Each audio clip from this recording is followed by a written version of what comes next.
கர்த்தருடைய பரிசுத்த நாமத்துக்கு மகிமை உண்டாவதாக. Glory be to the holy name of God. இந்த ஆசீர்வதிக்கப்பட்ட இரண்டாம் நாள் மாலை வேளையிலே உங்களை சந்திப்பதில் கிறிஸ்துவுக்குள் மகிழ்ச்சி அடைகிறோம். We are happy in Christ that we are able to meet you in this blessed day. Mark எழுதின சுவிசேஷம் 7ஆம் அதிகாரம் 32ஆம் வசனத்திலிருந்து 35ஆம் வசனம் வரை நாம் வாசிக்க கேட்போம். And let us read Mark chapter 7 verses 32 through 35. அங்கே கொன்னைவாயுடைய ஒரு செவிடனை அவரிடத்தில் கொண்டு வந்து அவர் தமது கையை அவன் மேல் வைக்கும்படி வேண்டிக் கொண்டார்கள். அப்பொழுது அவர் அவனை ஜனக்கூட்டத்தை விட்டு தனியே அழைத்து கொண்டு போய் தம்முடைய விரல்களை அவன் காதுகளில் வைத்து உமிழ்ந்து அவனுடைய நாவை தொட்டு வானத்தை அண்ணாந்து பார்த்து பெருமூச்சு விட்டு எப்பத்தா என்றார். அதற்கு திறக்கப்படுவாயாக என்ற அர்த்தமாம். உடனே அவனுடைய செவிகள் திறக்கப்பட்டு அவனுடைய நாவின் கட்டம் அவிழ்ந்து அவன் செவ்வையாய் பேசினான். கர்த்தருடைய பரிசுத்த நாமத்துக்கு மகிமை உண்டாவதாக. Glory be to the holy name of God. நேற்று ஆண்டவராகிய இயேசு கிறிஸ்து உபயோகித்த ஒரு வார்த்தையை நாம் சிந்தித்தோம். Yesterday we meditated on a certain word which the Lord Jesus used. மரித்த ஒரு பெண்ணை பார்த்து தலித்தா கூமி என்ற ஒரு வார்த்தையை இயேசு உபயோகித்தார். Jesus uttered a word to a dead girl, Talitha Kumi. அந்த வார்த்தை மற்றவர்களுக்கு புரியாமல் இருந்தது. அந்த மரித்து போன பெண்ணுக்குள்ளே அது புரிந்தது. அது ஜீவனை அவளுக்குள் கொண்டு வந்தது. அவளை எழுப்பி காண்பித்தார். Though others could not understand the meaning of that word, the girl who was dead could understand the meaning, and she was revived from her death and she came to life. அவரோடு கூட இருக்கிறவர்களுக்கு அந்த வார்த்தையின் அர்த்தம் புரியவில்லை. The people who were with him could not understand the sense of that word. ஆனால் மரித்த அந்த பெண்ணுக்குள்ளே அந்த வார்த்தை ஒரு ஜீவனை பிறப்பித்தது. But on the girl who was dead, that word brought a life. இங்கே இயேசு கிறிஸ்து உபயோகித்த இன்னொரு வார்த்தையை நாம் பார்க்க முடியும். Here we could see another word which Jesus used. அந்நாட்களில் இருந்தவர்களுக்கு இந்த வார்த்தைகள் ஒரு அந்நிய பாஷை போல தோன்றியது. To the people of those days, these words appear to be other tongues. இங்கே ஒரு கொன்னைவாயுடைய ஒரு மனிதனை இயேசுவினிடத்திலே கொண்டு வந்தார்கள். Here they brought to Jesus a man who had an impediment of speech. அவனுக்கு சரியான விதத்திலே பேச முடியாது. He could not speak properly. அதற்கு காரணம், the reason was, அவனுடைய நாவு கட்டப்பட்டிருந்தது.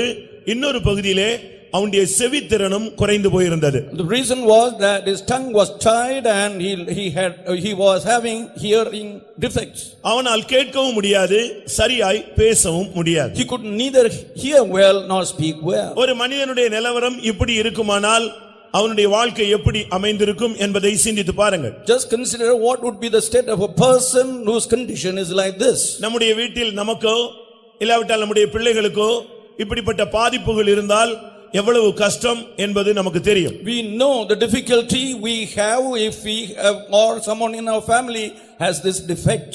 யாராவது பேசும் பொழுது கேட்காமல் அதற்கு சரியான பதில் சொல்ல முடியாமல் இருந்தால் எவ்வளவு பரியாசம், எவ்வளவு நிந்தைகள், எவ்வளவு அவமானங்கள், எவ்வளவு கேள்விகள், இதெல்லாம் நமக்கு தெரியும். We know of the scorn and derision and the questions that will be raised when a person is not able to understand what we speak, nor is he able to answer. ஒரு நபர் கேட்கிற ஒரு கேள்விக்கு நமக்கு சரியான பதில் தெரியாத பட்சத்திலேயே நாம் எவ்வளவோ வெட்கப்படுகிறோம்.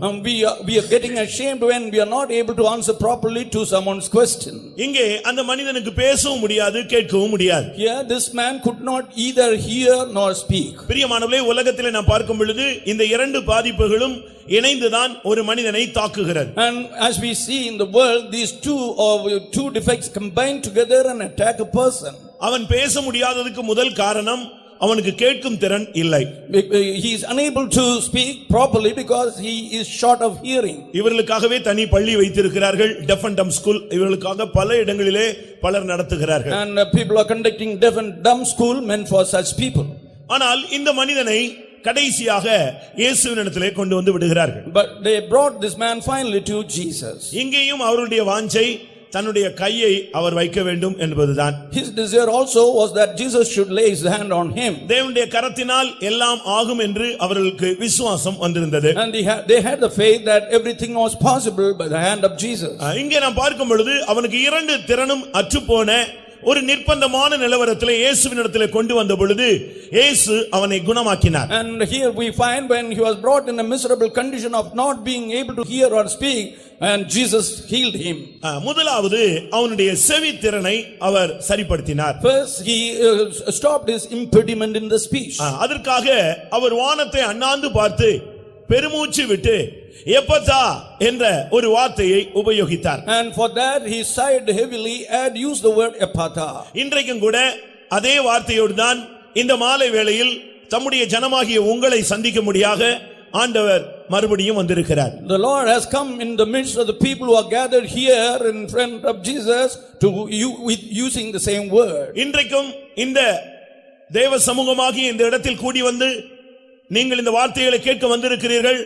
உங்களுக்காக இந்த மாலை வேளையில் பரலோகத்தில் இருக்கிற தேவன் உபயோகிக்கிற வார்த்தை திறக்கப்படுவாயாக. You have come here to waiting for the word of God, and the word which God utters from heaven is be open. அடைப்பது சத்துருவினுடைய வேலை. So shut is the work of the enemy. ஒரு கதவை மூடி வைப்பது பிசாசினுடைய ஒரு வேலை. Closing the door is the work of a devil. ஆனால் தேவன் அதை திறக்க கூடியவராக இந்த மாலை வேளையிலே நம்முடைய மத்தியிலே கடந்து வந்திருக்கிறார். God has come in our midst this evening as one who is able to open. ஆம், தேவன் எனக்காக திறக்க வேண்டும் என்று எத்தனை பேர் வந்திருக்கிறீர்கள்? Yes, how many of you have come here with the intention the Lord should open for you? எனக்கு முன்பாக அடைக்கப்பட்ட கதவுகளை அவர் திறக்க போகிறார் என்று இந்த மாலை வேளையிலே உங்களில் எத்தனை பேர் விசுவாசிக்கிறீர்கள்? How many of you believe this evening that the Lord is going to open the doors which are shut against you? எனக்காக இந்த மாலை வேளையில் இந்த கூட்டம் முடிகிற எஃபதா என்ற ஒரு வார்த்தையை என் தேவன் எனக்கு உபயோகிக்க போகிறார் என்று எத்தனை பேர் நம்புகிறீர்கள்? How many of you hope that the Lord is going to use the word before the end of the meeting, which is ephatha? அன்றைக்கு அந்த கொன்னை வாயுடைய அந்த செவித்திறன் அற்றவனுக்காக கர்த்தர் உபயோகித்த வார்த்தையை இன்றைக்கு பரிதாபமான நிலையில் கடந்து வந்திருக்கிற எனக்காக அவர் உபயோகிப்பார் என்று நான் விசுவாசிக்கிறேன். I believe that the Lord is going to use the word which he used to the person who could not hear and see to me also, and he will be delivering me. அந்த நிச்சயம் உள்ளவர்கள் ஒரு விசை கரங்களை உயர்த்தி ஒரு அல்லேலூயா சொல்லுங்கள். Hallelujah. அருமையானவர்களே, அன்றைக்கு மாத்திரமல்ல இன்றைக்கும் ஆண்டவர் நன்மை செய்கிறவராக எல்லாவற்றையும் நன்றாய் செய்கிறவராக நம்முடைய மத்தியிலே கடந்து வந்திருக்கிறார். Not only on that day the Lord has come in our midst as one who is doing good and doing it perfectly well. Mark 7 அதிகாரம் 37 வசனத்திலே பார்க்கும் பொழுது எல்லாவற்றையும் அவர் நன்றாய் செய்தார் என்று சொல்லப்பட்டிருக்கிறது. In Mark chapter 7 verse 37 it said he did everything well. இவர்கள் நினைத்தார்கள் இது பிறவியிலே உள்ள ஒரு சாபம் என்று. They thought it was a birth curse. ஆனால் அவங்க அம்மா அப்பாவுக்கு அப்படிப்பட்ட ஒரு பாதிப்பு கிடையாது. But his father or mother were not affected in that way. அநேகர் நினைத்தார்கள் இது ஒரு சாபம், அந்த குடும்பத்துக்கு ஒரு போராட்டம் என்று எண்ணிக்கொண்டார்கள். Many thought it was a curse in the family and a struggle in that family. என்னுடைய சொந்தத்திலே ஒரு குழந்தை இப்படி பிறந்தது. In my one of our relatives was born in this with this defect. இந்த டிஃபெக்ட்ல அந்த கால் பாதம் கொஞ்சம் வளைந்தது போல பிறந்தது. Its foot was twisted. ஆனால் பாஸ்டர் ஒரு இடத்துல போய் ஜெபித்த பொழுது when they went to a pastor and prayed, அவர் சொன்னார் இது சாபத்தினுடைய விளைவு என்று சொன்னார்.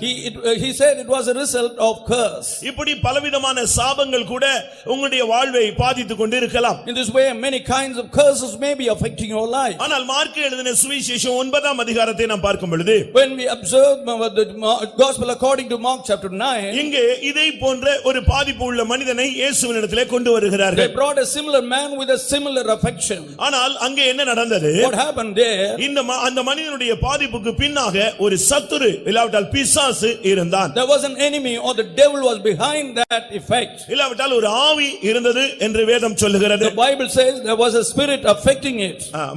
மார்க் எழுதின சுவிசேஷம் 9 அதிகாரம் 25 வசனத்தை பார்க்கும் பொழுது Mark chapter 9 verse 25 says, ஒரு விசை வாசிக்கலாம். அப்பொழுது ஜனங்கள் கூட்டமாய் ஓடி வருகிறதை இயேசு கண்டு அந்த அசுத்தாவியை நோக்கி ஊமையும் செவிடுமான ஆவியை இவனை விட்டு புறப்பட்டு போ, இனி இவனுக்குள் போகாதே என்று நான் உனக்கு கட்டளையிடுகிறேன் என்று அதை அதட்டினார்.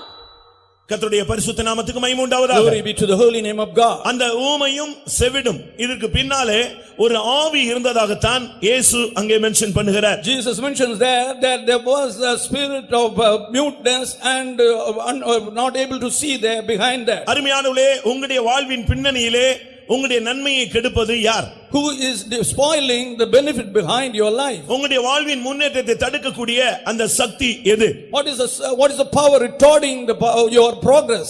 உங்களுடைய பிள்ளைகளுடைய நலனை கெடுக்கக்கூடிய அந்த ஆவி என்னது என்று உங்களுக்கு தெரியாமல் நீங்கள் தவிக்கிறீர்கள். And you are groaning, be not able to know, to find out the spirit which is affecting your child. ஒரு லிமிட்டுக்கு பிறகு நீங்கள் டாக்டரை அணுகினால் அவர்கள் சொல்லுவார்கள், நீங்கள் வணங்குகிற தெய்வத்தை நாடுங்களேன் என்று சொல்லி உங்களை அனுப்பி விடுகிறார்கள். After a time the doctors will send you away saying you may seek the Lord whom you trust. ஒரு இடத்திலே ஒரு மனிதன் மிகவும் வியாதிப்பட்டான். A man was seriously ill in a place. அவனை கொண்டு போய் ஸ்கேன் பண்ணி பார்த்து எல்லா விதமான டெஸ்டும் எடுத்து பார்த்தார்கள். He was tested thoroughly and he was even scanned. எல்லாம் முடிந்த பின்பு நார்மல் என்று வந்தது. After every test he was declared to be normal. Doctor சொன்னாரு எல்லாம் நார்மல்னு வருது, ஆனா இவனுக்கு அந்த வேதனை இருக்கு, பாதிப்பு இருக்கிறது எங்களுக்கு தெரிகிறது, ஆனா டெஸ்ட் ரிசல்ட்ல இப்படி ஒரு பாதிப்பே இல்லாதது போல தென்படுகிறது, இது ஏதோ ஒரு ஆவியினுடைய தாக்குதல் என்று டாக்டர் சொல்லுகிறார். But the doctor said and he is found to be normal in all our testing, and but still we can see a effect in his body, so you may take care of him.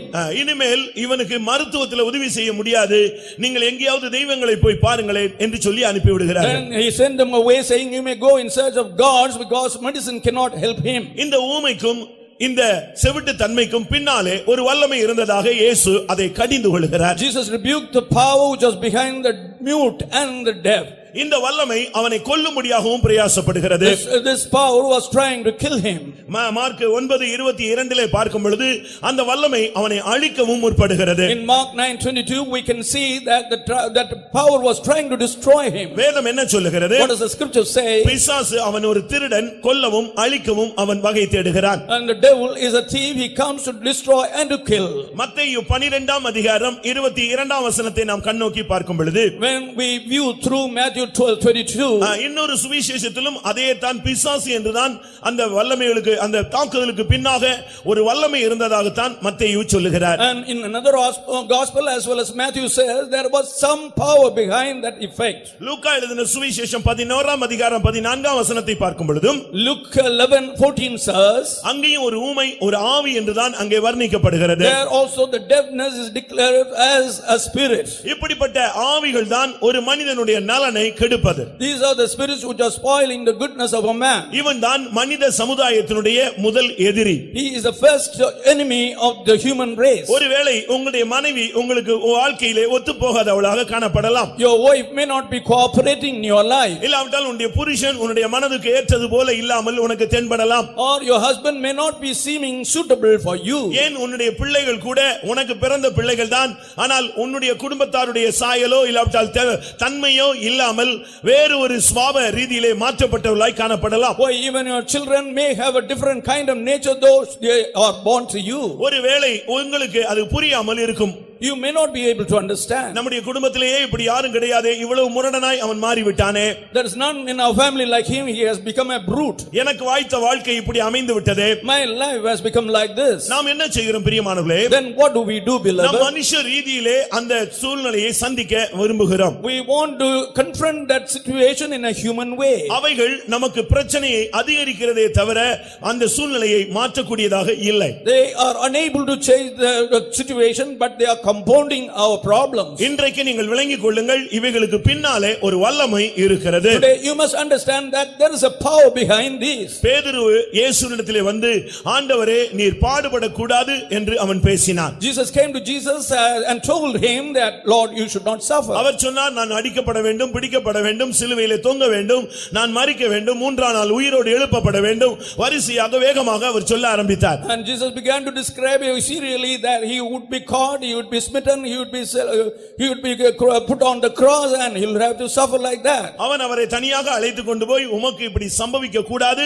சம்பவிக்க விட மாட்டோம் என்று சொல்ல ஆரம்பித்தான். He took Jesus privately and told him this should not happen to you and we will not allow these to happen into you. இயேசு உரத்த சத்தமாக அப்பாலே போ சாத்தானே என்று அந்த ஆவியை கடிந்து கொண்டார். Jesus loudly rebuked that spirit saying get behind me you Satan. அவர் சொன்ன வார்த்தை என்ன?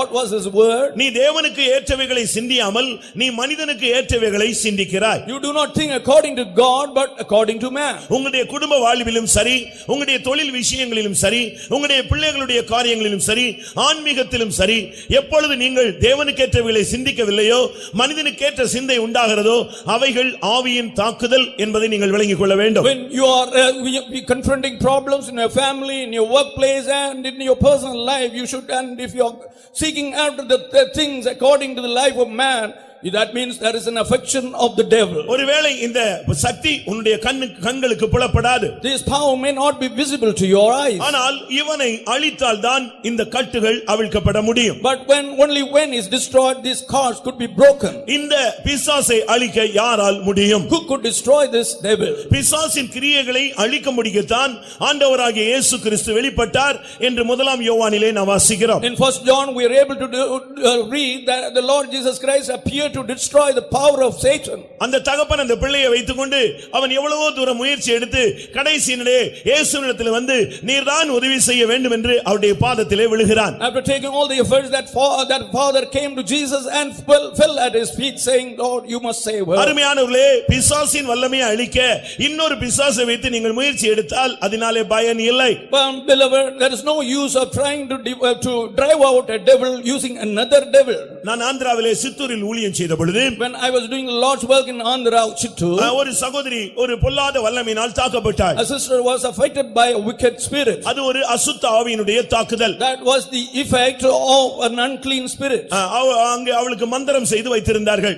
They had played sorcery against her. அந்த ஆவி அவளை அலக்களித்தது. And that spirit tormented her. அவர்கள் இந்துக்கள். They were Hindus. அப்படினால் உடனடியாக அவளை ஒரு கோவிலுக்கு எடுத்து சென்றார்கள். Immediately she was taken to a temple. அந்த கோவிலுக்கு சென்ற பொழுது, when she went to the temple, அது அவளுடைய சொந்த கோவில். that was their family temple. அந்த கோவிலிலே சாமி ஆடுவதே அவளுடைய தகப்பன் தான். And it was her father who was a priest who was battling and with the spirit. சாமி என்று சொல்லுகிற அந்த ஆவி அவருக்குள்ளே வந்து ஆடினது. அவர்கள் சொல்லுகிற பிசாசு என்று சொல்லுகிற வல்லமை இவளுக்குள்ள இருந்து ஆடினது. And the spirit came and it worked on her father, and the spirit by which was possessed came and possessed her. அவர் ஒரு சாமி பெயர்ல சாமி ஆடுகிறார். He was dangling in the name of a spirit. எல்லாரும் சுற்றி நின்னு வேடிக்கை பார்த்து கொண்டிருக்கிறார். Everyone was watching. இந்த சொந்த மகள் அவள் ஒரு அசுத்த ஆவியிலே பிடித்து அவள் ஆடிக்கொண்டிருக்கிறார். His daughter also was dancing, being caught with an unclean spirit. இந்த சாமி ஆடுகிறவர், ஏய் நீ புறப்பட்டு போறியா இல்லையான்னு கேக்குறார். Then he asked the spirit whether it will go and leave her. அந்த மகளுக்குள்ள இருந்த அசுத்த ஆவி பேசினது. And the spirit inside the daughter spoke. என் பெயர் என்ன தெரியுமா? Do you know my name? நீ ஆடுகிறாயே அதே ஆள் தான் நான். I am the same person as which is possessing you. எப்படி இருக்கும்? How will the matter be? இது பப்ளிக் மீட்டிங்னால நான் பேர் சொல்லாம கொண்டு போயிட்டே இருக்கேன். I am not mentioning the name because it's a public meeting. அதுவும் அவர் என்ன எது சாமி ஆடி அவர் இத துரத்துறதுக்கு ட்ரை பண்றாரு, அது சொல்லுது சத்தம் போடாத, நீயும் நானும் ஒண்ணுதான். Don't shout, you and I are the same persons. நீ எந்த வல்லமையில என்ன துரத்துறியோ சேம் பவர் தான் நான் இங்க நிக்கிறேன். என்னைய ஒன்னால துரத்த முடியாது, உன்னை என்னால துரத்த, நம்ம ரெண்டு பேருமே சேம். எப்படி நீ துரத்துறது? And it said, I am standing with the same power as you have, therefore you cannot exorcise me. இப்ப அப்பாவுக்குள்ள இருந்த ஆவிகிட்ட ஆடிக்கிட்டு இருந்த ஆவி அப்படியே வெளியே ஓடிடுச்சு. Then the spirit which was inside the father, it got dispelled. அம்மா எப்படி நீ போவேன்னு கேட்டு அவர் வந்து அதுகால்ல விழுந்துட்டார். Then he fell at the feet of his daughter saying, how will you go? நான் இத ஒரு வேர்டு கூட மிகைப்படுத்தி சொல்லாம சொல்றேன். I am not exaggerating. அந்த மகளுக்குள்ள இருக்கிற ஆவி சொல்லிச்சு, பெந்தேகோஸ்துன்னு ஒன்னு இருக்கு, நீ அங்கே போ, அங்கேதான் என்னைய ஓவர்டேக் பண்றதுக்கு பவர் உள்ள ஆள் இருக்காங்க. And it said there is a Pentecostal church, if you go there is power, those people have the power to cast me out. ஏனென்றால் because நான் ஆதியிலே உள்ள ஆள், துரத்தணும்னா அவங்க தான் துரத்தணும்னு சொல்லிச்சு. Because I am a person from the beginning, and if they want to exercise, only those people can. வேற வழியே இல்லாமல் அந்த தகப்பன் நம்முடைய சபைக்கு அந்த பிள்ளையை அனுப்பினார். With no other way that father sent his daughter to our church. பிரியமானவர்களே, உங்களுடைய அறிவுக்கு அப்பாற்பட்டு உங்களுடைய வாழ்வை சீர்குலைக்கிற ஒரு ஆவி இருக்கிறது.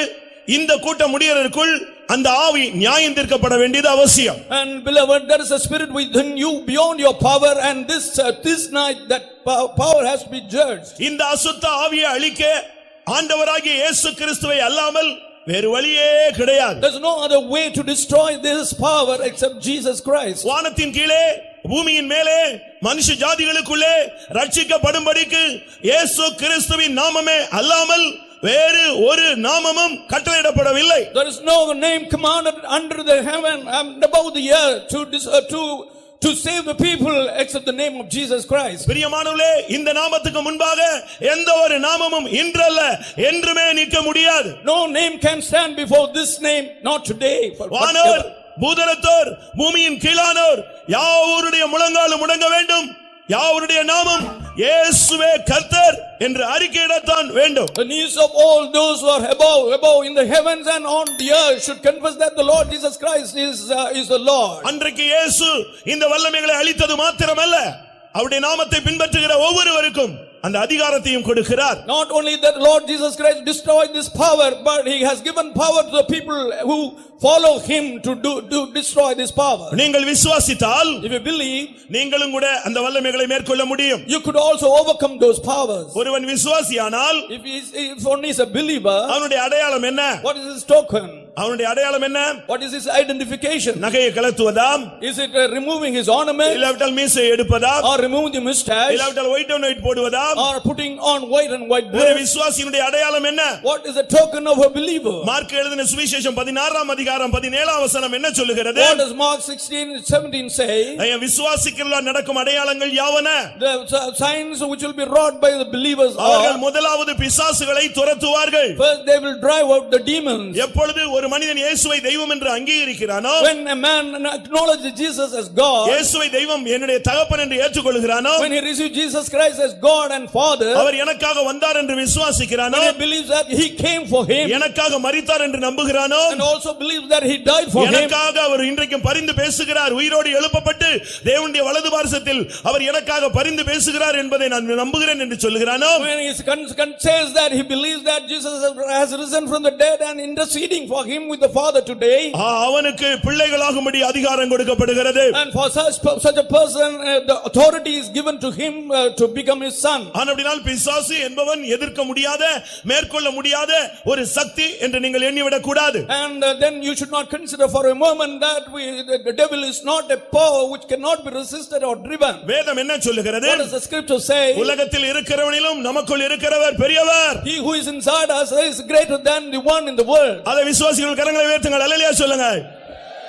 உலகில் இருப்பவனிலும் எனக்குள் இருக்கிறவர் பெரியவர். He who is in me is greater than he who is in the world. அந்த வல்லமையினாலே நாம் அவனை எதிர்க்கலாம். We can resist him with that power. இந்த பிசாசை ஃபேஸ் பண்றதுல பல எக்ஸ்பீரியன்ஸ் இருக்கிறது. There are different kinds of experiences in facing this devil. ஒன்று அவனை துரத்துதல், one is to chase him out, மற்றொன்று அவனை எதிர்த்தல், another thing is to resist him, மற்றொன்று அவனை கீழ்ப்படுத்துதல், the other one is to subdue him, மற்றொன்று அவனை கட்டுதல், the other one is to bind him, மற்றொன்று அவனுடைய தலையை நசுக்குதல், another thing is to bruise his head, மற்றொன்று அவனுடைய கிரியைகளை அழித்தல், another thing is to destroy his works, மற்றொன்று அவனை ஜெயித்தல். another thing is to overcome him. உங்களுடைய போராட்டம் எப்படி இருக்கோ அதற்கு ஏற்ற வண்ணமாக நீங்கள் இந்த அனுபவத்திலே நீங்கள் அவனை மேற்கொள்ளலாம், ஜெயிக்கலாம், தலையை நசுக்கலாம். According to the nature of your problem, you'll be able to overcome him by doing whatever you want according to this. விசுவாசிக்கிறவர்கள் என்னுடைய நாமத்திலே பிசாசுகளை துரத்துவார்கள். Those who believe will cast out demons in my name.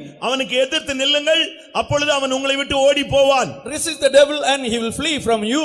பிசாசின் கிரியைகளை அழிக்கும்படியாக தேவகுமாரன் வெளிப்பட்டார். The son of man was manifested to destroy the works of the devil. இயேசுவுக்கு முன்பாக புறப்பட்டு சென்ற அந்த சீசர்கள் திரும்பி வந்து, ஆண்டவரே, ஆவிகளும் எங்களுக்கு கீழ்ப்படிகிறதே என்று சொன்னார்கள். And the disciples who went out on the mission of Jesus Christ came and told him, Lord, even the demons are subduing to us. நீங்கள் எவைகளை கட்டுகிறீர்களோ அது கட்டப்படுகிறது. What you bind on earth is bound. பலவானை முந்தி கட்ட வேண்டும் என்று வேதம் சொல்லுகிறது. The Bible says the mighty man must be bound first.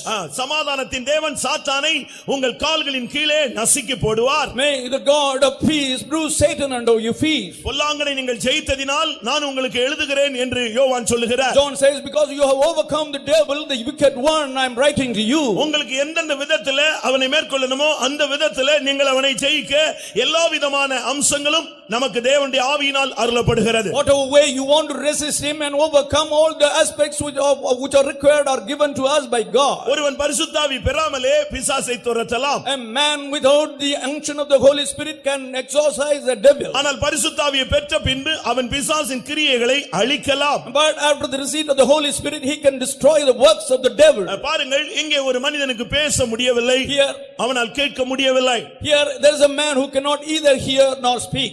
இப்படிப்பட்ட ஒரு நிர்பந்தமான வாழ்வு வாழ்ந்து கொண்டிருந்த மனிதன் இயேசுவினிடத்திலே கொண்டு வரப்பட்டான். Such a man in a miserable condition was brought to Jesus. இயேசு என்ன செய்தார்? What did Jesus do?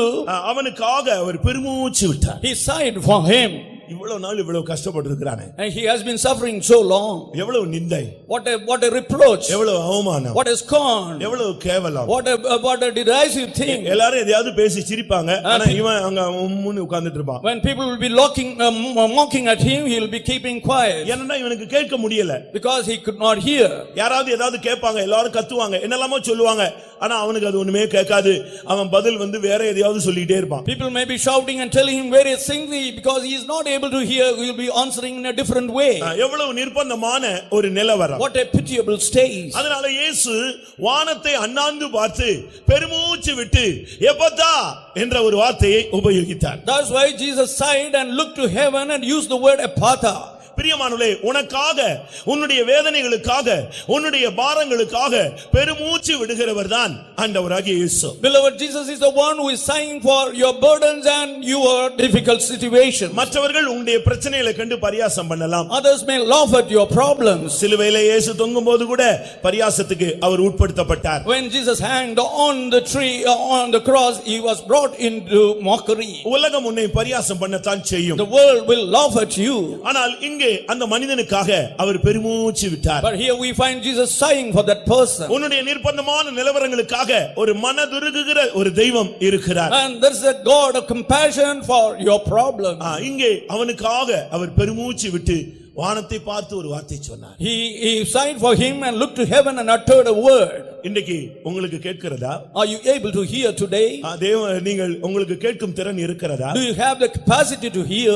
ஒரு சிலருக்கு கேட்காது. Some people are hard of hearing. ஒரு சிலருக்கு கேட்கும், ஆனால் கவனியாது போல் போய் கொண்டே இருப்பார்கள். Others will hear but they will pretend as if they don't listen to it. ஒரு சிலருக்கு கேட்டது போல இருக்கும், ஆனா ஒண்ணுமே செய்ய மாட்டாங்க. For some people it may appear to be hearing but they will not do anything. இந்த மூன்று பேருமே ஒருவித செவிடர்கள் தான். These three are a kind of deaf people. ஒருவனுக்கு கேட்கவே செய்யாது. One is hard of hearing. இன்னொருத்தனுக்கு கேட்கும். Another will hear. ஆனா அப்படியே கவனிக்காத போல எங்கேயோ திரும்பிட்டு போயிட்டே இருப்பாங்க. ஹலோ, நீங்க என்னெல்லாம் கூப்பிட்டு பாருங்க, உங்க பிள்ளையவே கூப்பிட்டு பாருங்க, போயிட்டே இருப்பாங்க. But he will not be attentive. They will keep on going in spite of our calling them.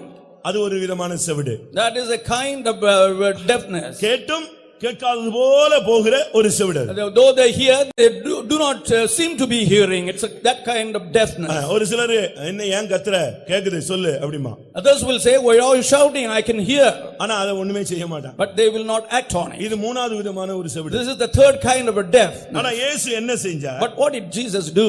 இவனுடைய செவியை அவர் திறந்தார். He opened his ears. தூத்துக்குடியில ஒரு கோவில் இருக்கிறது. There's a temple in Tuticorin. நானும் அந்த கோவிலுக்கு போய் இருக்கிறேன். I had also gone there. அங்க பல சாமிகள் இருக்கிறாங்க. There are various kinds of gods. ஒரு இடத்துக்கு போனா எல்லாரும் விசில் அடிப்பாங்க. And if you go to a place, all will whistle. எல்லாரும் கை தட்டுவாங்க. All will clap their hands. இல்லாட்ட எல்லாரும் ஓன்னு கத்துவாங்க. People will shout and scream. நானும் போயிருக்கேன், கத்தி இருக்கிறேன், விசில் அடிச்சிருக்கேன். I also had gone there, shouted and whistled. கடைசில என்னன்னு விசாரிச்சா, then after I inquired about it, அந்த சாமிக்கு பேர் செவிட்டு சாமி. and that is a deaf. அது கேட்காது. It can't hear. இதுக்கு போய் விசில் அடிச்சு சொல்லிட்டு வரணும். And we have to whistle, shout and tell the matter to it. ஏசு அப்படி அல்ல.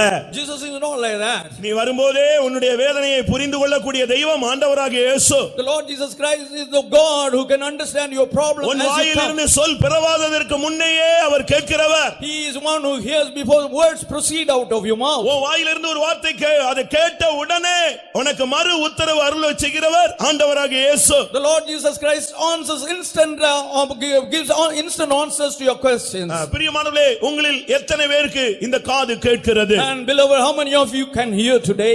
ஒரு விதத்திலே நாம் பார்க்கும் பொழுது, In one sense, as we see, சில விரியன்கள் காதை அடைத்துக் கொள்கிறது. some adders, they stop their ears. உன்னை கேட்க விடாமல் தடுக்கிற ஒரு சக்தியை நான் உனக்கு மறுபடியும் சொல்லுகிறேன். I am telling you about a power which is retarding your hearing. 58ஆம் சங்கீதம் 5ஆம் வசனத்தை பார்க்கும் பொழுது, And Psalm 58 verse 5, காதை அடைத்துக் கொள்ளுகிற செவிட்டு விரியன் என்று சொல்லி இருக்கிறது. there it is mentioned of a deaf adder which stops its ears. அதுக்கு கேட்கும் திறன் இருந்தும் அது கேட்க முடியாதபடி தன் காதை அடைத்துக் கொள்ளுகிறது. Even having the capacity to hear, it's stopping its ears from hearing. ஆனா வயிற்றுக்குள்ள இருக்கிற குழந்தைக்கு கேட்கும் சக்தி உண்டு என்று உலகத்திலே சொல்லுகிறார்கள், பைபிளும் அதை சொல்லுகிறது. And in the world they say the child which is in the womb can hear, the Bible also confirms it. லூக்கா 1:41 பார்க்கும் பொழுது, மரியாள் வாழ்த்தின பொழுது எலிசபெத்தின் வயிற்றுக்குள்ள இருந்த குழந்தை துள்ளிற்று என்று நாம் பார்க்கலாம். In Luke 1:41 we find when Elizabeth greeted Mary, the child which was inside her womb leaped. அருமையான நண்பனே, உனக்கு இந்த சுவிசேஷம் கேட்கிறதா? Beloved friend, are you able to hear this gospel? இயேசுதான் தெய்வம் என்று சொல்லுகிற வார்த்தை உன் காதுகளில் ஏறுகிறதா? And the words which say Jesus is the God entering your ears. ஒன்றான மெய்தேவன் இயேசு கிறிஸ்து என்று சொல்லுகிற இந்த சத்தம் உனக்கு கேட்கிறதா? உன்னுடைய மனதில் அது புகுந்து வருகிறதா? The word which says Jesus is the only true God, and does it enter your ears and your heart? பரலோகம் ஒன்று உண்டு என்று சொல்லுகிற இந்த சுவிசேஷம் உனக்கு கேட்கிறதா? Are you able to hear this message that there is a heaven? ஒரு சிலருக்கு ஆசீர்வாதமே கேட்காது. Some people cannot hear of the blessing. ஒரு சிலருக்கு சுவிசேஷமே கேட்காது. Some people can't bear to hear the gospel. ஒரு சிலருக்கு ஆதியிலே இந்த செவி திறக்கவில்லை என்றான் பைபிள் சொல்லுகிறது. The Bible says in the spirit that some people's ears are not open. ஏசாயா 48ஆம் அதிகாரத்தில் நாம் பார்க்கும் பொழுது, When we observe from Isaiah chapter 48, 8ஆம் வசனத்திலே, in the 8th verse, ஆதியில் உன் செவி திறந்திருக்கவில்லை என்று சொல்லி இருக்கிறது. it's mentioned in the beginning your ears were not open. பிரியமானவர்களே, உங்களுடைய செவிகள் திறந்திருக்கிறதா? Are your ears open, beloved? இங்கே வாசிங்க. கேள்விப்படவும் இல்லை, அறியவும் இல்லை, ஆதி முதல் உன் செவி திறந்திருக்கவும் இல்லை. ஆதி முதல் உன்னுடைய செவி திறந்திருக்கவில்லை. Your ears were not open right from the beginning. இயேசு அந்த மனுஷனுடைய செவியை திறக்க முற்பட்டார். Jesus tried to open the ear of that man. அடுத்து அவனுடைய நாவின் கட்டுகளும் அவிழ்க்கப்பட்டது. Then the cords of his tongue were also loosed. செவியும் திறந்தது, அவனுடைய வாய் நாவின் கட்டும் அவிழ்ந்தது. The ears were open and the cord of his tongue was loosed. இந்த ரெண்டுக்கும் பின்னால இருந்த ஆவி விலகி ஓடிவிட்டது. The spirit behind these two left. ஊமையும் செவிடுமான ஆவியே, இவனை விட்டு புறப்பட்டு போ, மறுபடி இவனுக்குள் வராதே என்று நான் உனக்கு கட்டளையிடுகிறேன் என்று இயேசு சொன்னார். Jesus said, I command you, you deaf and dumb spirit, be cast out and do not come into him again. இப்பொழுது அவனுடைய செவி திறந்து விட்டது, அவனுடைய நாவின் கட்டுகள் அவிழ்ந்து விட்டது. Now his ears are open and the cord of his tongue were loosed. Mark 7:34-35 நாம் இதை தெளிவாக பார்க்க We முடியும். can clearly see it from Mark 7 verses 34 and 35. அவனுடைய செவிகள் திறக்கப்பட்டது. His ears were open.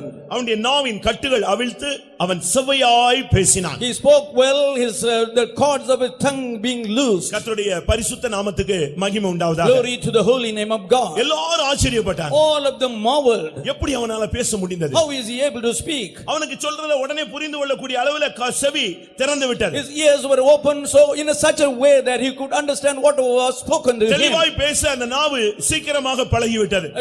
His tongue was trained to speak with clarity. அந்த கொன்னை வாய், அந்த தன்மை அவனை விட்டு போய்விட்டது. That impediment of speech left him. கர்த்தருடைய பரிசுத்த நாமத்துக்கு மகிமை உண்டாவதாக. Glory be to the holy name of God. அந்த செவிடன், அந்த ஊமையன் எப்படி கேட்டான், எப்படி அவனால் பேச முடிந்தது என்று நமக்கு இப்பொழுது நாம் கேள்விப்பட்டோம். And now we heard how that deaf and dumb was able to hear and to speak. அவனை பேச வைத்து விட்டார், அவனை கேட்க வைத்து விட்டார். He made him to hear as well as to speak. அருமையானவர்களே, இந்த மாலை வேளையிலே ஆன்மீகத்திலே நம்மில் எத்தனை பேர் ஊமையும் செவிடுமாய் உட்கார்ந்து இருக்கிறோம்? Beloved, in this evening, how many of our sitting here being deaf and dumb in the spiritual way? சகோதரனே, ஆன்மீகத்திலே தேவனுடைய வார்த்தையை கேட்காமல் நீ எவ்வளவு வருஷம் போய் கொண்டே இருக்க போகிறாய்? But dear brother, how long are you going to linger not hearing the word of God in your life? ஒரு பெண் ஊழியத்துக்கு வரும்படியாக என்னிடத்தில் பேசினாள். One girl spoke to me for coming for the ministry. நான் சொன்னேன், ஆண்டவர் உன்னோடு பேசி இருக்கிறார். I asked her whether the Lord had spoken to her. Every week போகும்போது சொல்லும்போது அந்த சிஸ்டர் தீர்க்கதரிசனம் சொல்றது எனக்கு தான் அப்படியே டைரக்டா வரும்னு சொன்னுச்சு. And she said every week when the sister is prophesying, it is directed to me. நான் சொன்னேன் அதெல்லாம் கரெக்ட் தான், அது சபைக்கு வருது, நீ மட்டுமா அங்க உட்கார்ந்திருக்கிற, 400 பேர் உட்கார்ந்திருக்கான், எல்லாருக்கும் சேர்ந்து தான் வருது. I told her it's right, she is prophesying, it is mentioned for the church and there are 400 people sitting, it is coming towards me இல்ல also. பாஸ்டர் பேசுற ஒவ்வொரு வார்த்தையும் டைரக்டா எனக்கு தான் வருது. But she said nay pastor, every word is coming direct to me. நான் சொன்னேன் அதுவும் கரெக்ட் தான், ஆனா ஒன்னிடத்துல கர்த்தர் பேசினாரா? And I told her, sister, it is right, but did God speak to you directly? அந்த கான்டாக்ட் இல்லாதவங்க ஊழியத்துல நிக்க முடியாதுமா. And without that contact with God you cannot stand by in the ministry. அப்ப அவ சொன்னா அப்படி ஒரு எக்ஸ்பீரியன்ஸ் இருக்குதா? And then she asked me, is there an experience like that? எனக்கு புரிஞ்சது இவளுக்கு இந்த எக்ஸ்பீரியன்ஸே இல்ல, கர்த்தர் அவளிடத்துல பர்சனலா பேசின அந்த பிராக்டீஸ் அவருக்கு இல்ல. Then only I understood that Lord had not personally spoken to her and she did not have that experience. நான் சொன்னது அவளால புரிஞ்சுக்கலாமா, சரின்னு போய்ட்டா. She did not understand what I said, she went away. அங்க போய் ஃபார்ம் எல்லாம் எழுதி கொடுத்து உள்ள போய் உட்கார்ந்தாச்சு. She filled the form and went inside. Pastor Wesley கேட்டிருக்காரு இதெல்லாம் இருக்கான்னு, இவ என்கிட்ட சொன்ன இதே ரைம்ஸ் திருப்பி பாடி இருக்கா. And when Pastor Wesley asked about her experience, she chanted the thing which she chanted to me. இத கேக்கல. I'm not asking about this. ஒன்னிடத்துல தேவன் என்ன பேசினார்? What did the Lord speak with you? சொல்ல முடியல. She could not answer. எழுப்பி விட்டுட்டாங்க. She was exempted. இப்ப மேரேஜ் ஆயி செட்டில் ஆயிட்டா. Now she is married and settled down. எதுக்கு சொல்றேன்னா, I tell you why. தேவன் உன்னோடு பேசுகிறாரா? Is the Lord speaking with me, with you? வாயிலாக தேவன் பேசுவார், அது நான் குறை சொல்லல, அது தேவன் பேசுகிற ஒரு விதம். It's a way of speaking that the Lord speaks to people through prophesying. பிரசங்கம், through preaching. தீர்க்கதரிசன வாயிலாக கர்த்தர் உன்னோடு பேசுவார், அது ஒரு விதம். It's a way that the Lord speaks with you through prophecy. மறைமுகமாக கர்த்தர் பேசுவார், அது ஒரு விதம். There is another way of God speaking with you indirectly. Bible படிக்கும்போது பேசுவார், அது ஒரு விதம். As you are reading the scriptures, God will speak with you. ஆனால் மோசேயின் விஷயத்திலே சொல்றார், நான் முகமுகமாய் அவனோடு என்ன செய்கிறேன், பேசுகிறேன். And in the matter of Moses, God said, I speak with him face to face. அதுதான் தேவனுடைய சத்தம் கேட்கிற ஒரு இனிமையான அனுபவம். That is the sweet experience of hearing the voice of God. அருமையானவர்களே, உங்களுக்கு யாருக்குமே அது இல்லன்னு நான் சொல்ல, அப்படிப்பட்ட ஒரு குற்றத்தை நான் சுமத்த நான் வரவில்லை. I have not come here to blame you of not possessing that quality. ஒருவேளை ஒரு காலத்தில் உங்களுக்கு அந்த அனுபவம் இருந்திருக்கலாம். Once you would have had that experience. ஆனால் இந்த வார்த்தையோடு தேவன் ஏன் இந்த மாலை வேளையிலே பேசுகிறார்? Why the Lord is speaking with you with this word today? ஒருவேளை இந்த அனுபவமே இல்லாதவர்கள் இந்த கூட்டத்தில் இருக்கலாம். There may be people without this experience at all. தேவன் பேசி கேட்கிற அந்த அனுபவத்தை இழந்து போனவர்களும் இங்கே இருக்கலாம். People who would have lost the experience of hearing the voice of the Lord. இந்த வார்த்தையை கேட்கும்போதே உன்னுடைய ஹார்ட்ல இந்த அனுபவத்தை நீ துக்கப்படுகிறாய். And you are being pricked in your heart as you are hearing this message. முந்தைய நாட்களில் நீ கண்களை மூடினால், in the olden days when you closed your eyes, கர்த்தர் உன்னோடு பேசினார். God spoke with you. நீ முழங்காலை முடக்கினால், when you let down, தேவன் உன்னோடு பேசினார். the Lord spoke with you. உன் கண்ணீரை நீ சிந்தினால், and when you shed tears, கர்த்தர் உன்னோடு பேசினார். the Lord spoke with you. உன் இருதயம் நொறுங்கினால், when you broke in your heart, கர்த்தர் உன்னோடு பேசினார். and then God spoke with you. உனக்கு பிரச்சனை வருகிறது என்றால், in the face of your problem, அதற்கு முன்னே உன்னிடத்தில் பேசினார். before that he spoke with you. பிரச்சனையிலே சிக்கிக் கொண்டால், when you are caught in the problem, அதிலிருந்து வெளியே வர உன்னுடைய வழியை உனக்கு சொல்லிக் கொடுத்தார். he taught you the way to extricate you out of that problem. உனக்கு விரோதமாய் வல்லமைகள் எழும்பினால், when powers rose against you, உன்னை அவர் உணர்த்தினார். he revived you. நீ திமிர்ந்து நீ அதை தாண்டி நீ போனால், when you passed by that, தேவனுடைய வார்த்தை உன்னை நேரடியாக எச்சரித்தது. and the word of God warned you directly. இதுதான் தேவனுக்கு உனக்கு உள்ள உண்மையான பந்தம், ஐக்கியம், உறவு. This is a communion and fellowship you have with God directly. ஆனால் இன்றைக்கு உனக்கு அந்த சத்தம் கேட்கிறதா? But are you able to hear that voice today? உனக்கு அந்த சத்தத்தை கேட்டு அதை உணரக்கூடிய சக்தி, அந்த கிருபை இப்பொழுது இருக்கிறதா? You have the power and grace to perceive that voice when you hear that. ஒன்று, இதுவரை நீ அந்த சத்தத்தை கேட்டு பழகாவிட்டால், if you are not trained to hear that voice till நீ now, ஆன்மீகத்தில் இந்த பாதையில் வந்ததிலிருந்து நீ ஒரு செவித்திறனற்றவனாக இருக்கிறாய். you are a man impaired of your hearing from the day you came into this spiritual life. ஒரு காலத்தில் அந்த அனுபவம் இருந்து, once you having that experience in the past, குறுகிய காலங்களிலே, முன்னாட்களிலே, ஏதாவது சம்பவங்களிலே, நெருக்கங்களிலே அந்த எக்ஸ்பீரியன்ஸ் நீ இழந்திருந்தால், இடைக்காலத்திலே நீ செவிடாக்கப்பட்ட ஒரு ஆள். and if you have lost that experience in the span of your life in between, you have become deaf. இப்போ என்ன சொல்லுவாய்? What will you say now? இந்த சம்பவத்துக்கு பிறகு எனக்கு இந்த எக்ஸ்பீரியன்ஸ் இல்ல. After this incident I have lost that experience. ஒரு பையன் நடக்கவே முடியாமல் இருந்தான். There was a boy who could not walk. அவனை விசாரித்து கேட்டோம். We inquired with him. அவன் சொன்னான் 8 வயது வரைக்கும் நான் நன்றாக நடந்தேன், ஓடினேன், விளையாண்டேன். 8வது வயதில் எனக்கு போலியோ அட்டாக். அதுக்கு பிறகு தான் என்னால நடக்க முடியாமல் நான் போய் விட்டேன். And he told up to the age of 8 he walked, jumped and played, but when he was affected with polio at the age of 8, from then he could not walk. அதுபோல similarly ஆன்மீக துவக்கம் உனக்கு அருமையாக அமைந்தது, அடித்தளம் அருமையாக அமைந்தது. Your initial stage of your spiritual life was wonderful and the basis was good. நீ சென்ற பாதைகள் இல்லாவிட்டால் தேவன் உன்னை நடத்தி கொண்டு சென்ற பாதைகள், இவைகளிலே நீ இந்த அனுபவத்தை இழந்திருக்கலாம். You would have lost this experience the way in which the Lord led you or in your other ways of experience. எப்படி இருந்தாலும் சரி, whatever it be, இந்த மாலை வேளையிலே உன்னுடைய செவிகளை அவர் திறக்க விரும்புகிறார். He wishes to open your ears this evening. ஏசாயா 50ஆம் அதிகாரம் 4-5 வசனங்களை நான் வாசிக்கலாம். Let us read again Isaiah chapter 50 verses 4 and 5. இளைப்படைந்தவனுக்கு சமயத்திற்கேற்ற வார்த்தை சொல்ல நான் அறியும்படிக்கு கர்த்தராகிய ஆண்டவர் எனக்கு கல்விமானின் நாவை தந்தருளினார். காலைதோறும் என்னை எழுப்புகிறார். கற்றுக்கொள்கிறவர்களைப் போல நான் கேட்கும்படி என் செவியை கவனிக்க செய்கிறார். கர்த்தராகிய ஆண்டவர் என் செவியை திறந்தார். நான் எதிர்க்கவும் இல்லை, நான் பின்வாங்கவும் இல்லை. இன்றைக்கு உன்னுடைய செவியை திறந்தார் என்ற அந்த ஏசாயா 55 வசனத்தை நீ பெற்றுக்கொண்டுதான் திரும்பி செல்ல வேண்டும். You should go home after receiving the promise that he has opened your ears, as it is mentioned in Isaiah 50 verse 5. எந்த நேரத்திலிருந்து உன்னோடு தேவன் பேசுவதை நீ இழந்தாய்? When have you lost the experience of God speaking with you?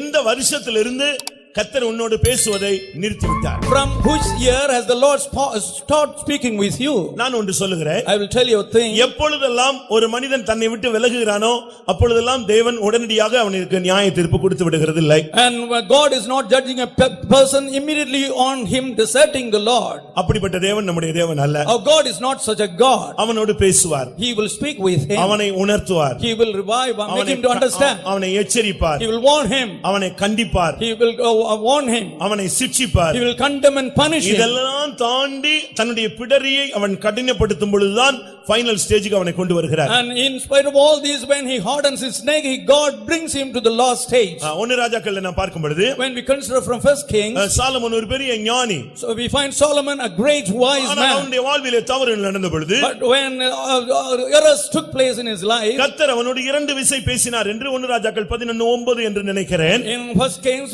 11:9 I think God spoke to him twice.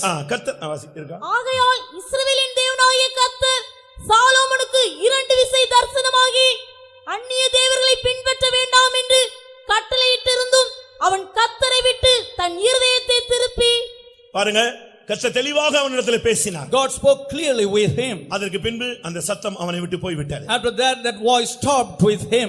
உன்னோடு தேவன் பேசினார், நீ அதற்கு செவி கொடுக்காத பட்சத்தில் அந்த எக்ஸ்பீரியன்ஸ் உன்னை விட்டு போயிருக்கும். That experience will be forfeited from you if you are not listening to the word of God when he speaks to you. இப்போ பாருங்க, நீங்க ஜெபிக்கிறீங்க, மணிக்கணக்காக ஜெபிக்கிறீங்க, no result, ஒண்ணுமே பதிலே கிடையாது. Now you may be praying for hours together but with no response. ஒரு கானல் நீர் போல அந்த பதில் போய் கொண்டே இருக்கிறது. That answer goes on like a mirage. அந்த ஜெபத்திலே உனக்கும் ஒரு திருப்தி இல்ல, என்ன ரிசல்ட் இல்லையே. And you, because there is no result out of the prayer, you are not satisfied with the prayer you are making. நீ அழுகிறது உண்மை. It's true, you are weeping. கண்ணீர் விடுறது உண்மை. You are shedding tears is real. பிரச்சனையில நீ சிக்கி தவிக்கிறது எல்லாருக்கும் தெரியும். Everyone knows that you are entangled in the problem. ஏன் உதவி செய்யல அப்படிங்கற ஒரு பெரிய கேள்வி உனக்குள்ள இருக்கு. There is a great question in you, why the Lord is not helping you. 2 தடைகள். There are 2 hindrances. ஒன்று, தேவசத்தம் கேட்பதை நீ விட்டு எத்தனையோ நாட்கள் ஆகிவிட்டது. And it's many days since you have left off hearing the voice of God. ஒருவேளை அது பிசாசின் தந்திரமாக இருக்கலாம், நீ அதை புரிந்து கொள்ளாமல் இருக்கலாம். It may be the subtlety of Satan and you may not be able to understand. ஆனால் நான் விசுவாசிக்கிறேன், இன்றைக்கு கர்த்தர் உன் செவியை திறக்க போகிறார். I believe that the Lord is going to open your ears today. உடனே அவனுடைய செவிகள் திறக்கப்பட்டது. His ears were opened immediately. அதோடு இணைந்து அவனுடைய நாவின் கட்டுகளும் அவிழ்க்கப்பட்டது. Along with that, the bond of his tongue was loosed. அந்த ஆவி போன உடனே அவன் ஃப்ரீயா பேச ஆரம்பிச்சான். As soon as that spirit left him, he began to speak freely. அவன் செவ்வையாய் பேசினான். He spoke well and freely. பிரியமானவர்களே, உங்களுடைய நாவின் கட்டுகளை கர்த்தர் அவிழ்க்கப் போகிறார். Beloved, the Lord is going to loose the bond of your tongue. தேவனோடு பேசுவது ஒரு பாக்கியமான ஒரு அனுபவம். And speaking with God is a privileged experience. ஜெபத்திலே நாம் தேவனோடு பேசுகிறோம். ஆனால் தேவன் நம்மோடு பேசினாதான் அது correct. And when we are praying in the prayer, we are speaking with God. Does the Lord reciprocate? இந்த புதிய ஏற்பாட்டிலே தேவனோடு பேசும்படியாக நமக்கு பரிசுத்த ஆவியானவர் அந்நிய பாஷைகளை தந்திருக்கிறார். In the New Testament, the Lord has given us the anointing with the tongues in order to speak with God. அந்நிய பாஷை பேசுகிறவன் மனுஷனோடு அல்ல, அவன் தேவனோடு பேசுகிறான் என்று சொல்லி இருக்கிறார். It is mentioned that he who speaks in the tongues is not speaking with man but with God. அந்நிய பாஷை பேசுகிறவன் தனக்கே பக்தி விருத்தி உண்டாக பேசுகிறான். He who speaks in tongues speaks to his own edification. அந்நிய பாஷை பேசுகிறவன் தேவனோடு ரகசியங்களை பேசுகிறான். He who speaks in tongues is speaking mysteries with God. நான் ஒரு பிசாசு பிடித்த சகோதரனோடு பேசிக்கொண்டு அந்த ஆவியோடு பேசிக்கொண்டிருந்தேன். Once I was speaking with a man who was possessed with an evil spirit. அது நீ என்னத்தையாவது ஜெபம் பண்ணி பார்க்கலாம், நான் எவ்வளவு நேரம் இருக்கிறேன்னு பாப்பேன். And it said, you just try to pray, let me see how long you are going to sit here. அதுக்கு பிறகு நான் அந்நிய பாஷையில நிறைஞ்சு நான் ஆவியில் நிறைஞ்சு பேசினேன். Then being filled in the spirit, I spoke in tongues. உடனே அது சொல்லுச்சு, எனக்கு இது புரியல, என்ன ஏதோ பண்ணுது, ஏதோ ஒரு பவர் போராடுது, நீ இந்த பேச்சை மட்டும் ஏதோ ஒன்னு வேற மாதிரி பேசுறியே, அதை கொஞ்சம் நிறுத்தேன்னு சொல்லுச்சு. Then it told me, I do not understand what you are speaking, it's doing something in me, therefore stop speaking in tongues. அப்பதான் புரிஞ்சது, அந்நிய பாஷை பேசுகிறவன் மனுஷனோட இல்ல, யார்ட்ட பேசுறான், தேவனிடத்தில் ரகசியங்களை பேசுறான். இந்த பிசாசுக்கு அது புரியாது. And then only I understood that man who speaks in tongues is not speaking with God, but he is speaking mysteries with God, and this devil cannot understand that. நாவின் கட்டு இன்னைக்கு அவிழ்க்கப்பட்டால் 24 மணி நேரம் நீ தேவனை துதிப்பாய். And if the cords of your tongue are not used or loose, you will be speaking round the clock with God. தாவீது சங்கீதம் 51ல என்ன சொல்லுகிறான்? What does David say in Psalm 51? 51ஆம் சங்கீதம் 15ஆம் வசனம். In the 15th verse of Psalm 51. ஆண்டவரே, என் உதடுகளை திறந்தருளும், அப்பொழுது என் வாய் உம்முடைய புகழை அறிவிக்கும். அவன் சொல்றான், ஆண்டவரே என்னுடைய உதடுகளை, என்னுடைய நாவின் கட்டுகளை அவிழ்த்து விடும், என் உதடுகளை திறந்தருளும், அப்பொழுது என்னுடைய நாவு உம்முடைய புகழை அறிவிக்கும். And he says, Lord, open up my lips, then my tongue shall show forth your praises. இன்றைக்கு எத்தனை பேருடைய நாவின் கட்டுகளை கர்த்தர் அவிழ்க்க வேண்டும் என்று காத்திருக்கிறீர்கள்? How many of you are awaiting God to loose the cords of your tongues? இன்றைக்கு தேவன் உன்னுடைய செவியை திறந்தால் அதோடு உன்னுடைய நாவின் கட்டுகளும் அவிழ்க்கப்படும், அப்பொழுது உன்னுடைய நாவு கம்பீரிக்கும். And if the Lord is opening your ears, the cords of your tongues also will be loosed, and then your heart will rejoice. ஏசாயா 35ஆம் அதிகாரம் 6ஆம் வசனத்தை பார்க்கும் பொழுது, in Isaiah chapter 35 verse 6, ஊமையினுடைய நாவு கம்பீரிக்கும் என்று வேதம் சொல்லுகிறது. the Bible says that the tongue of the deaf will shout aloud. இன்றைக்கு ஆன்மீகத்திலே கேட்கும் திறனை அற்றவர்களையும் துதிக்கும் திறனை அற்றவர்களையும் கர்த்தர் இந்த மாலை வேளையிலே சந்திக்க முடியாத இங்கே கொண்டு வந்திருக்கிறார். God has brought the people who are not able to praise God in the spirit and give him thanks to heal them today. துதிப்பது என்பது ஒரு பெரிய மகத்தான ஒரு செயல். Praising God is a marvelous work. ஒரு மனுஷன் துதிக்க ஆரம்பிச்சிட்டானாலே அவனுடைய லைஃப்ல அவன் கட்டுகளிலிருந்து இருந்து வெளியே வர்றான்னு அர்த்தம். And when a man begins to praise God, that means he is coming out of his cords. ஒரு சகோதரி, மிகவும் வல்லமை வாய்ந்த ஒரு சகோதரி. There was a powerful sister. அவர் நல்ல ஒரு ஜெப வீரர். She was a warrior of prayer. ஆனால் அவர்களுக்கு விரோதமாக ஒரு வல்லமை புறப்பட்டு வந்தது. And power came against her. அந்த வல்லமை வந்த உடனே அவங்களுடைய கால்கள் எல்லாம் கட்டிகளாக மாறி போனது. And as soon as she got into the influence of the power, she had boils in her legs. अनेक ஊழியர்கள் அவங்களுக்காக போய் ஜெபித்தார்கள். Many servants of God went and prayed for her. ஜெபிச்சிட்டு சொன்னாங்க, நீங்க ஏன் ஜெபிக்க மாட்டேங்கிறீங்க? கண்ணை மூடுங்க, நல்ல ஆவியில் நிரம்புங்க, நீங்க நல்ல அபிஷேகம் பெற்றவங்க தானே, அந்நிய பாஷை பேசுங்க, தேவனை துதியுங்கன்னு சொன்னாங்க. And after they prayed, they told her, why are you not praying? Open your mouth, speak in tongues, because you have received the anointing of the Holy Spirit. அவங்க சொல்றாங்க, எனக்கு வாஞ்சை இருக்கு, என்னால முடியல. முடியலன்னா வாயை ஒண்ணும் கட்டல, அந்த ஆவி அவங்கள துதிக்க விடாம பிரேக் பண்ணுது. And she said, I want to praise God, but I am not able to because some power is suppressing me. ஆனா நைட்ல மட்டும் ஒரு சொப்பனம். And in the night she had a dream. ஒரு நாள் அல்ல 85 நாள் இதே சொப்பனம் டெய்லி வரும். And it's not just one day, for 85 days she was getting that stream of dreams. ஒரு குரங்கு வரும். A monkey will come. வீட்டுக்குள்ள சுத்திட்டு போகும். It will come around her house and go away. இவங்க அதை பாப்பாங்க, பட் அதை எதிர்க்கக்கூடிய சக்தி அவங்களுக்கு இல்ல, ஜெபிக்கக்கூடிய சக்தியும் இல்ல. She would see that she had no power to pray and resist that power. ஆனா ஊழியக்காரங்களும் விசுவாசிகளை விடாம 85 நாள் அவங்களுக்காக ஜெபம் வச்சாங்க. But the workers and believers continually engaged themselves in the prayer for 85 days. 85வது நாள் ஒரு ஆவியானவருடைய வல்லமை அந்த சகோதரி மேல இறங்கினது. On the 85th day, the power of the Holy Spirit descended on her. சரியான ஒரு வல்லமை. She had a mighty anointing. அந்த வல்லமை இறங்கின பொழுது As soon as that power descended on her, அவங்க சரியான விதத்தில் ஆவியில நிரம்பினாங்க. she got well filled in the Spirit. நாவின் கட்டு அவிழ்ந்து விட்டது. The cords of her tongues were loosed. இந்த கால்ல இருந்து 20-30 கட்டியும் பட்டு பட்டுன்னு வெடிச்சு தெரிச்சிருச்சு. And 20 or 30 boils in her leg, they broke off and went away. எல்லா கட்டிகளும் தெரிச்சு அப்படியே வலிஞ்சு ஓடி போயிடுச்சு. All the boils got shattered. ஒரு தரிசனம். There was a vision. அந்த குரங்கு உள்ளே வருகிறது. Same monkey came inside. எல்லாத்தையும் எடுத்துட்டு ஓடியே போயிரு. And took away everything and left. ஓடி பக்கத்துல போய் ஒருத்த வீட்ல போய் எல்லாத்தையும் கொட்டிருது. And it left and it emptied everything in another house. அவன் தான் அத எல்லாத்தையும் செய்தது. He was the man who sent this devil. அவன் செத்துறான், அன்னைக்கு night செத்துறான். He died. He died. அவங்க மகள்லாம் நம்முடைய ஊழியத்தில் இருக்காங்க. And now his sister his daughter is in our ministry. நீங்கள் துதிக்க வாஞ்சிப்பீர்கள், ஆனால் துதிக்க முடியாது. You beloved, you may long to praise, but you won't be able to do. நீங்க நைட் ஜெபிக்கணும் அப்படினு முடிவு பண்ணிருப்பீங்க. அன்னைக்கு தான் பயங்கரமான போராட்டமும் பலவீனமும் உங்களை தாக்கும். And you would have concluded to pray well that day, and that's the day you will be affected with infirmity and weakness. நைட்டெல்லாம் கர்த்தரை துதிக்கணும் நீங்க ட்ரை பண்ணுவீங்க. You may try to praise God the whole night.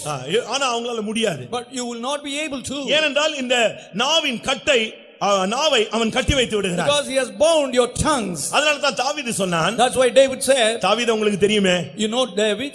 அவன் ஆடு மேய்ச்சா கூட பாட்டு பாடிட்டு தான் இருப்பான். And while tending the sheep also he'll be singing hymns. அவனை பிடிச்சிட்டா கூட பாட்டு பாடுவான், அதுக்கு ஒரு சங்கீதம் பாடுவான். If he is caught also he will sing a song. வீடு கட்டினா அதுக்கு ஒரு சங்கீதம் பாடுவான். To build a house he will make a song. அவனுக்கு விரோதமா யாராவது எழும்பினா அதுக்கு ஒரு சங்கீதம் பாடுவான். If someone rises against him he will sing a song for that. அங்கிருந்து தப்புனா அங்க ஒரு சங்கீதம் பாடுவான். After he escapes he will sing a song.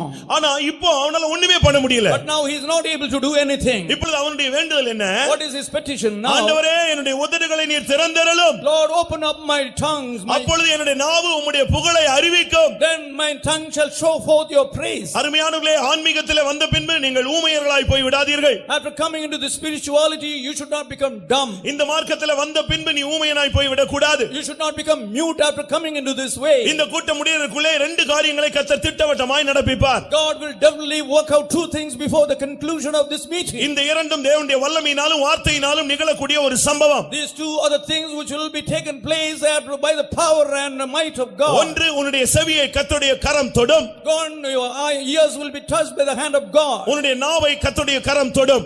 Your tongue will be touched by the hand of God. ஒரு அபிஷேகம் உன் செவியை திறக்கும். Your anointing will open your ears. ஒரு அபிஷேகம் உன் நாவின் கட்டை அவிழ்த்து விடும். Another anointing will loose the cords of your tongue. இந்த பிரசங்கம் முடிந்து நீ போன பின்பு கூட After you leave after this meeting, ஏன் இன்றைக்கே இந்த கூட்டத்தில் இருக்கும் பொழுதே கர்த்தர் உன்னோடு பேசுவார். why when you are sitting in this meeting itself the Lord will speak with you. இந்த கூட்டத்திலேயே உன்னுடைய நாவின் கட்டு அவிழ்ந்து நீ அந்நிய பாஷையிலே தேவனை மகிமைப்படுத்துவாய். Using the cords of your tongue in this meeting itself you will magnify God with tongues. நீ இன்றைக்கு நீ வீட்டிலே போய் படுத்த பின்பு After you lie down at home tonight, கர்த்தர் உன் செவியை திறந்து உன்னோடு பேசுவார். God will open your ears and speak with you. நீ எவ்வளவு வீக்கா இருந்தாலும் காலைதோறும் உன்னை அவர் எழுப்புவார். Whatever your weakness you have, He will raise you up every morning. கற்றுக்கொள்ளும்படி உன் செவியை கவனிக்க செய்வார். He will make you to listen that you may understand. தயவு செய்து இந்த மார்க்கத்துக்குள்ளே வந்த பின்பு ஆன்மீகத்திலே அடி வைத்த பின்பு ஆன்மீகத்திலே ஊமையரும் செவிடராய் யாரும் நீங்கள் போய்விட வேண்டாம். After you stepped into this belief, after you come into spirituality, none of you should go as deaf and dumb in spiritually. உன்னுடைய வாழ்வை மாற்றும்படியாகத்தான் இந்த மார்க்கத்துக்குள்ளே நீ கொண்டு வரப்பட்டாய். You were brought into this way in order to transform your life. பிரியமானவர்களே, உங்களில் எத்தனை பேர் தேவனுடைய சத்தம் கேட்டு பழகினவர்கள்? And beloved, how many of you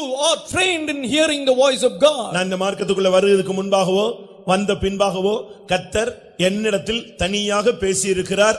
அந்த சத்தத்தை கேட்ட நாட்களை நான் என் மனதில் சிந்திக்கிறேன் சொல்றவங்க தயவு செய்து நீங்கள் கரங்களை உயர்த்துங்க. Those who say that before or after you're coming into the faith, the Lord has spoken to me and I have very clearly understood His voice. கைகளை உயர்த்துங்க பார்க்கலாம். Put up your hands. பிரியமானவர்களே, இந்த எக்ஸ்பீரியன்ஸ் உண்மையானது. And this is a real experience, beloved.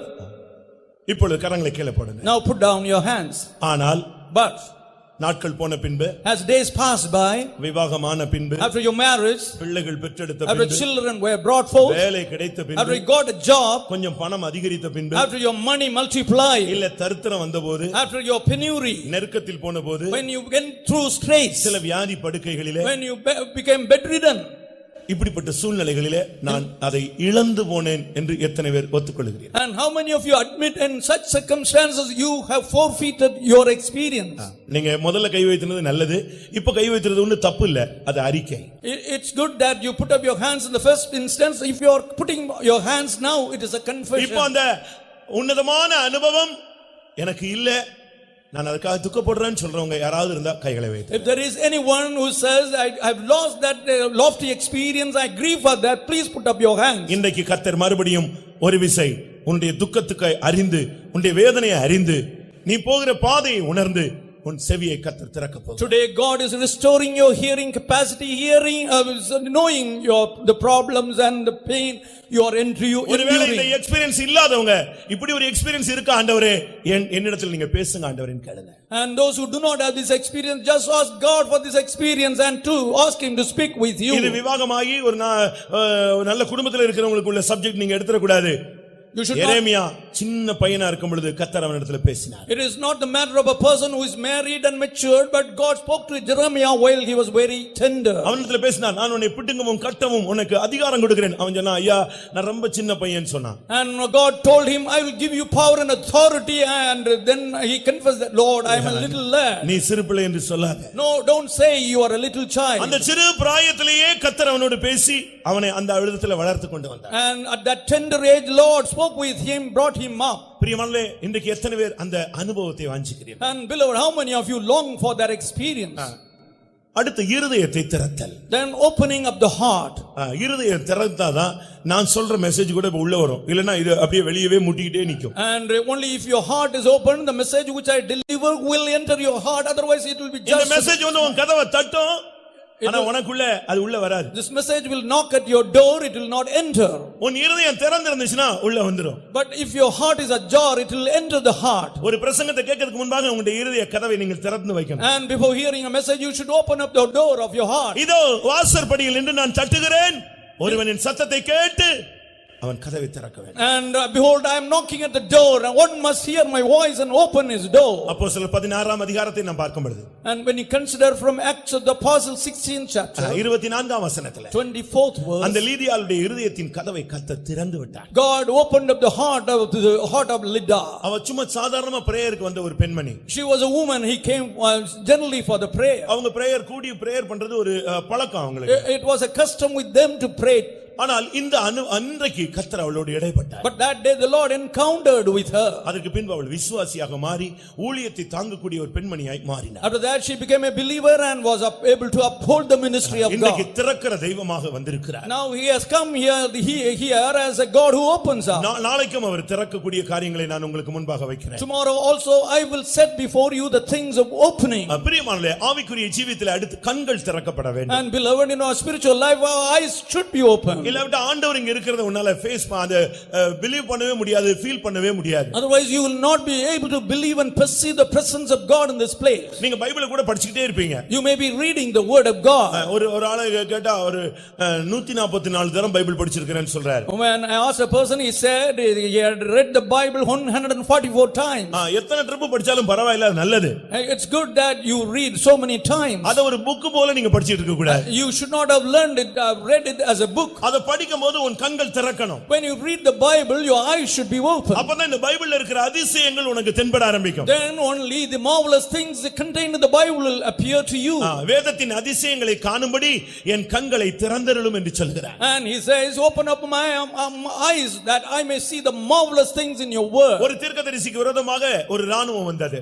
Naomi came against a prophet. அதை ஒரு வேலைக்காரன் போய் வெளியே பார்த்தான். And his servant went outside and saw the army. வீட்டுக்குள்ள ஓடி வந்து விட்டான். He came into the house. ஐயோ என் ஆண்டவனே, ராணுவம் நம்மை சுற்றி கொண்டதுன்னு சொன்னான். Oh my Lord, the army is surrounding us. ஆனால் அவனுடைய ஆண்டவன் அந்த தீர்க்கதரிசி என்ன சொன்னான்? His Lord, what did the prophet say? ஆண்டவரே, என்ன இவன் என்னுடைய வேலைக்காரனா இருந்து இவனுடைய கண்கள் திறக்கவில்லையா? இவனுடைய கண்களை திறந்தருளும் ஆண்டவரேன்னு சொன்னான். Oh Lord, being my servant, his eyes not open up his eyes. அவன் வெளியே போய் திரும்ப பார்த்தான். He went out and saw again. நம்மை சுற்றி அக்கினி ரதமும் குதிரைகளும் இருக்கிறது என்று தைரியமாய் திரும்பி வந்து சொன்னான். Then he boldly came back and said, there are fiery chariots and horses. உன்னுடைய கண்கள் திறக்கப்பட்டால் தான் தேவனுடைய மகத்துவமான பாதுகாப்பு, தேவனுடைய வல்லமை, அதிசயங்களை உன்னால் பார்க்க முடியும். Only if your eyes are open, we will be able to see the marvelous powers and wonders of God. சரியான வல்லமை பெற்றாதான் உன்னால சொல்ல முடியும், உலகத்தில் இருக்கணும் எனக்குள்ள இருக்கிற ஒரு பெரியவர்னு சொல்ல முடியும். If you have received the proper and perfect power, you will be able to say that he who is in the world is great. He who is in me is greater என்று நீ தைரியமாய் சொல்ல முடியும். You can boldly say the Lord is with me. இப்பொழுது இனிமேல் தேவன் திறக்கக்கூடிய நேரம், கட்டு அவிழ்க்கக்கூடிய நேரம். This is a time of the Lord opening and losing the bonds. உனக்கு விரோதமா இருக்கிற ஆவி எல்லாம் நீ பத்தி பயப்படவே பயப்படாத. You need not be scared of the spirits against you. அதெல்லாம் ஒண்ணுமே இல்ல. They are nothing. அப்படிதான் நீ அதை பார்க்கணும். You should view them as nothing. நீ அது ஒரு பெரிய ஜெய்ஜாண்டிகா நீ பார்க்காத. You should not consider it as a gigantic thing. ஒரு பாஸ்டர் ஊழியத்துக்கு வரதுக்கு முன்பாக, before a pastor came for the ministry, ஒரு ஒத்தையடி பாதையில போகும்போது, when he was going along a bridle path, ஒரு இருட்டான ஒரு நேரம், it was a dark time, ஒரு இதுல மோதி விட்டார். he dashed against something. மோதிட்டார். He dashed. மோதின உடனே அவருக்கு ஒண்ணும் இல்ல, நல்லா தான பார்த்து தான வந்தோம், எப்படி இப்படி ஆயிடுச்சுன்னு சொல்லி. He could not realize why it has happened because he was looking and walking properly. அப்படி ஏறெடுத்து பார்த்தார். He looked up. ஒரு ஜெய்ஜாண்டி figure. He saw a gigantic figure in front of him. ஒரு பெரிய பிசாசு வல்லமை நின்று கொண்டிருந்தது. A huge powerful devil was standing in front of him. இவர் அவருடைய முழங்கால்ல மோதி இருக்கிறார். And he has knocked its knee. உடனே வேர்த்து போய்விட்டார். Immediately he began to sweat. என்ன இப்படி வந்து மோதிட்டோமே. How we have come and dashed against. என்ன பண்றதுன்னு தெரியல. He did not know what to do. இவருக்கு வேர்த்தத பார்த்து அந்த ஆவி அங்க இருந்து பேசிச்சான். And that spirit spoke from a far off place, seeing him. உனக்கு ஏன் வேர்க்குதே? Why are you perspiring? நீ வந்துட்டனால நான் எங்கிட்டு போறதுன்னு தெரியாம நின்னுட்டு இருக்கேன். And seeing you, I am stumbling as not knowing where to go. நான் ஏன் வழியில நீ வந்துட்ட, இப்போ எனக்கு எங்கிட்டு போறதுன்னு தெரியாம நான் நின்னுட்டு இருக்கேன். உனக்கு ஏன் நீ பயம் வேர்க்குது? And why since you are come overtaken my way, I am trying to escape. Why are you getting perspired? மதுரையில ஒரு ஆவி வந்து ஒரு மனுஷனை அழுத்தியது. A spirit pressed a man in Madurai. அந்த வல்லமை வந்து அவன்கிட்ட மோதி விட்டு, and that power dashed against him. இவன் கத்திட்டான். He shouted aloud. இயேசுவின் நாமத்திலே போன்னு கத்திட்டான். He shouted aloud saying, in the name of Jesus be gone. அந்த ஆவி சொல்லுச்சான், ஏன் கத்துற, மெல்ல சொன்னா நான் போக மாட்டேனா? And that spirit told him, why are you shouting? If you tell softly, will I not leave?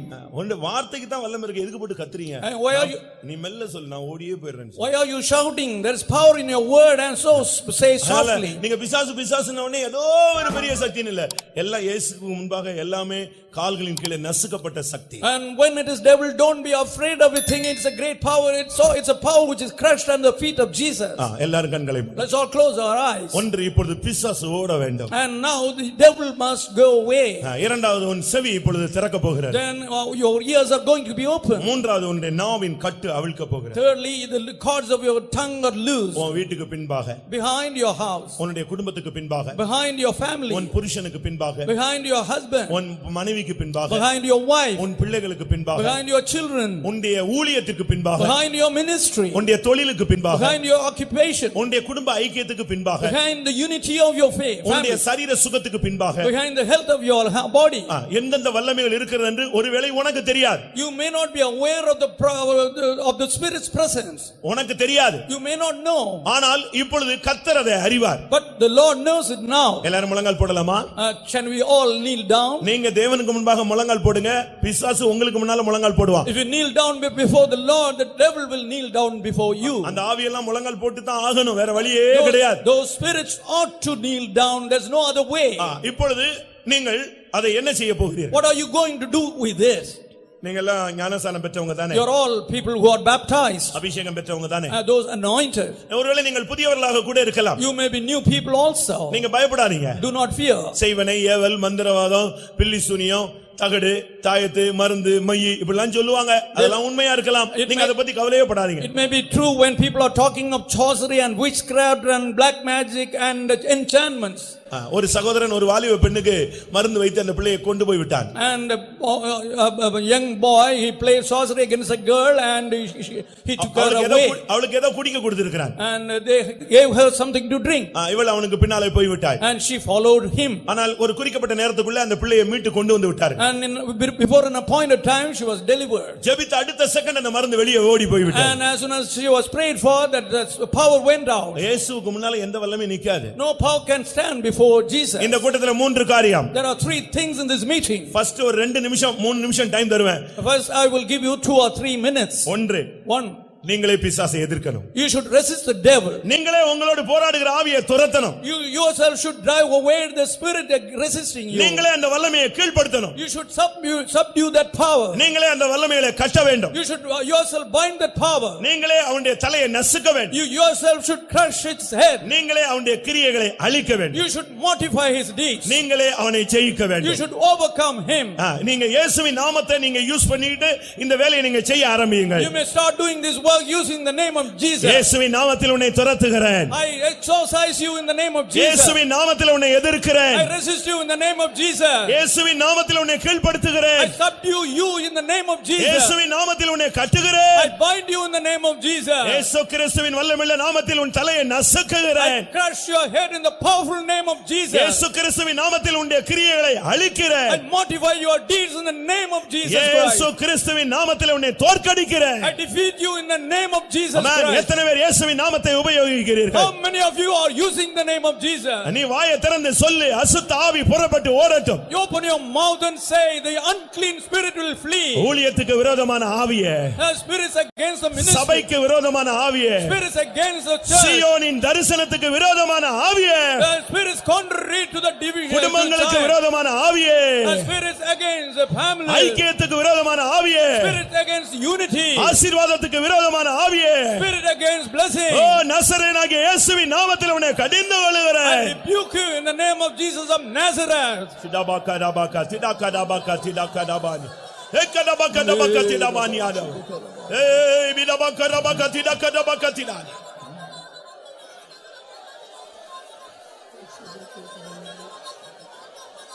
லபாகடாபாகா சிடபாகா. அருமையானவர்களே, Beloved, ஒரு நிமிஷம் அபிஷேகம் பெற்றவங்க கை வைத்துங்க. please, those who are anointed, put up your hands. நீங்க பிசாசு நிப்பான்னு நினைக்கிறீங்களா? Do you think the devil will stay?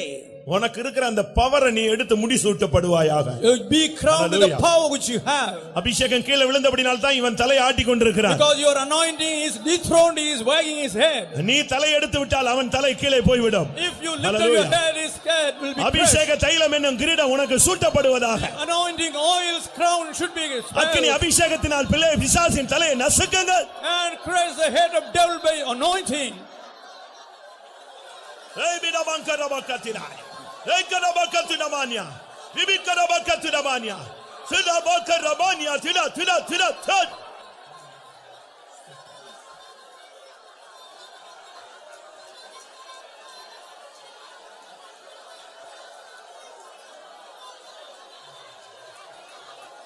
ஏய் ரெபேக்கடா நியா ஷடா திடா ஏய் பிடபாகரபாகத்தினமாகத்தினமாகத்தினகராய்.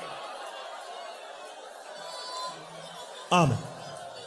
நீ தேவ சமூகத்தில் வரும் பொழுது, when you came to the presence of God, நீ அழுக்கு வஸ்திரத்தோடு வந்தாய். you came with a filthy raiment. ஆனபடினால் Therefore, உனக்கு தீங்கு செய்யும்படியாக சாத்தானும் இந்த இடத்துக்குள்ளேயே வந்து விட்டான். Therefore, to commit you evil, Satan also accompanied you to this place. இப்பொழுதோ தேவனுடைய வார்த்தை உன்னை நோக்கி வந்திருக்கிறது. Now the word of God is proceeding towards you. கர்த்தர் உனக்கு சிறந்த வஸ்திரங்களை தரிப்பிக்கிறார். God is crowning உன் பாவங்களை இரத்தத்தினாலே கழுவுகிறார். He is cleansing your sins with his blood. இதோ உனக்கு தீங்கு செய்யும்படியான வல்லமை விழுந்து போகிறது. The evil doing power is fallen. ஷடா ஏய் பிடபாகரபாகத்தினகடபாகத்தினா திடபாகரபாகத. ஹalleluya. ஆமென். உன் வாழ்வில் ஹalleluya. Hallelujah. உன் வாழ்வில் In your life, தேவனுக்கு விரோதமான சில போராட்டங்கள் அனுமதிக்கப்பட்டு விட்டது, நீயும் இடம் கொடுத்து விட்டாய். Some struggles were permitted in your life against God, you also permitted that. அதனால் சில தவறுகள், சில குறைவுகள், சில பாவங்கள் மனசாட்சி பாதிக்கப்படுகிற அளவிலே நீ பின்தங்கி விட்டாய். Therefore you have gone behind to the extent of your conscience being affected in a sinful way. இந்த கூட்டத்திலே கர்த்தர் உனக்கு செய்கிற முதல் நன்மை உன் பாவங்களை இந்த கூட்டத்திலே மன்னிக்கிறார். The first good thing God does to you is his cleaning your sins. எத்தனை பேர் விசுவாசிக்கிறீர்கள்? How many of you believe? அவருடைய இரத்தம் உன்னை கழுவுகிறது. His blood is cleansing you. உன் உச்சந்தலிலிருந்து உள்ளங்கால் மட்டும், And from your pay to your feet. Kalvari இரத்தத்தினால் கழுவுகிறார். He is cleansing you with the Calvary blood. இப்பொழுது நீ தைரியமாய் பிசாசை எதிர்த்து நில். Now you can stand against the devil. இப்பொழுது பிசாசை எதிர்த்து நில்லுங்கள். Stand resisting the devil. அவன் இப்பொழுது ஓடி போவான். He will flee from you. இபிகரபக திராகடா திலிபிகரபகரபக திராபானி. ஐபெலாக ஷக்தரபானி திராகரபக திராபானி. ஆம். ஆம். அடுத்து உனக்குள்ளே நடக்க வேண்டிய முக்கியமான அனுபவம். Next important thing to happen in you is, கர்த்தாவே, Lord, செவியை திறக்க வேண்டும். you must open my ears. பிரியமானவர்களே, இது கடைசி காலம். Beloved, these are the last தம்முடைய days. ஜனத்தோடு பேசக்கூடிய, பிரத்யட்சமாய் தேவனுடைய வார்த்தையை அனுப்பக்கூடிய ஒரு காலம். These are the last days when God is going to send his explicit word to them. நான் ஒன்று கேட்கிறேன். I will ask you one thing. எனக்கு அது வேணும், அந்த எக்ஸ்பீரியன்ஸ் வேணும்னு சொல்றவங்க மாத்திரம் கைகளை எல்லாரும் சும்மா Only those who want that experience, please put up your hands. இந்த கை வைத்ததனுடைய நோக்கம் என்ன தெரியுமா? What is the object of putting up your hands? உன் உள்ளத்தில் என்ன இருக்கிறதோ அதை நீ வெளிப்படுத்துகிறாய். You are revealing what is inside your heart. உனக்கு மனைவி இருக்கலாம், பிள்ளைகள் இருக்கலாம், புருஷன் இருக்கலாம், சொத்து இருக்கலாம், சுகம் இருக்கலாம், ஆஸ்தி ஐஸ்வரியங்கள், சுகம் பலன் இருக்கலாம். கர்த்தர் பேசாவிட்டால் நீ ஒரு செவிடன். Unless the Lord speaks, you are a deaf man. Whether you may have a family, you may have a wife, husband, or you may have wealth. உன் காது வெடிச்சது போல இருக்கும். கர்த்தர் இப்பொழுது உன் செவியை திறப்பார். Your ears, God is going to open right now. உன் காதை அவர் தோண்டுகிறது போல இருக்கும். கர்த்தருடைய சத்தம் உனக்கு கேட்கும். He may be gouging your ears. You may be able to hear his voice. என் பிள்ளையே, நான் உன்னோடு பேசுவேன். Oh my child, I will speak with you. Oh God, peso peso peso peso. தெய்வமே பேசும் ஆண்டவரே. பேசும். Lord, speak with us, Lord. செவியை திறக்க வேண்டும் என்று ஜெபிக்கிறேன்.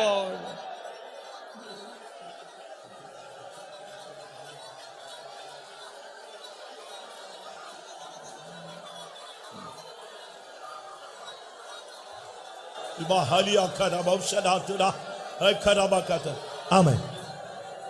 எத்தனை பேருடைய காதுகளை ஒருவர் தொடுகிறார் என்பதை எத்தனை பேர் feel பண்ணுகிறீர்கள்? How many of you are able to feel that somebody is touching your ears? ஒரு மருத்துவர் இங்கே வந்திருக்கிறார். அநேகருடைய காதை அவர் தொடுவது போல நான் ஒரு தரிசனத்தை காண்கிறேன். A physician is present here. I see a vision that is touching the ear. இதோ தேவன் உன்னை தொடும்படியாக வந்திருக்கிறார். Behold, God has come to touch you. அவர் ஒரு பெரிய மருத்துவர். He is a great physician. இதோ உனக்கு பொண்டிய பரிகாரி உன் செவியை திறக்கும்படியாய் வந்திருக்கிறார். Behold, your healer has come to open up your ears. இனிமேல் நீ தேவ சத்தம் கேட்பாய். You will hear the voice of God. நீ தேவ சத்தம் கேட்பாய். You will be able to hear the voice of God. தேவனுடைய ஆலோசனையை கேட்பாய். You will hear the counsel of God. உன் தேவன் உன்னோடு பேசுகிறார். Your God is speaking with you. யாபாக ரபாக ஷடாபாக.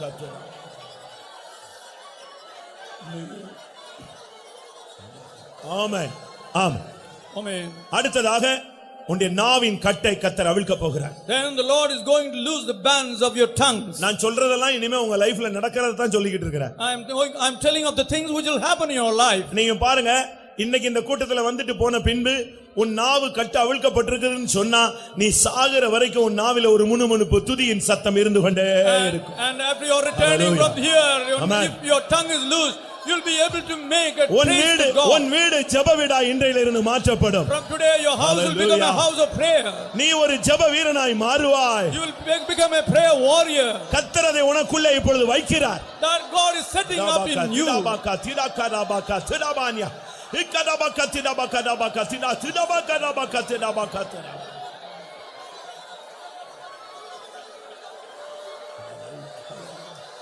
ஆமென். பிரியமானவர்களே, தயவு செய்து எல்லாரும் குற்ற உணர்விலிருந்து வெளியே வாருங்கள். Beloved, please come out of your guilty conscience. கர்த்தர் தெளிவாக சொல்லுகிறார். God is clearly mentioning it.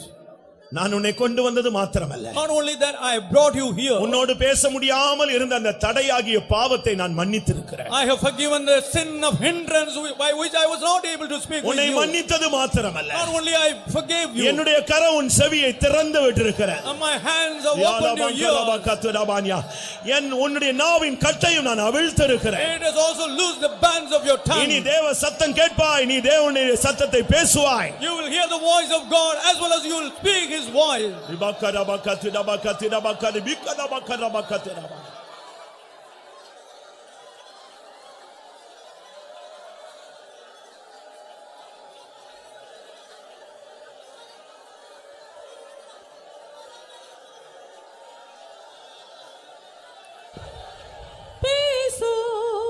பேசும் ஜெபம் செய்யும்போது ஆண்டவா பிரியமானதை இப்போ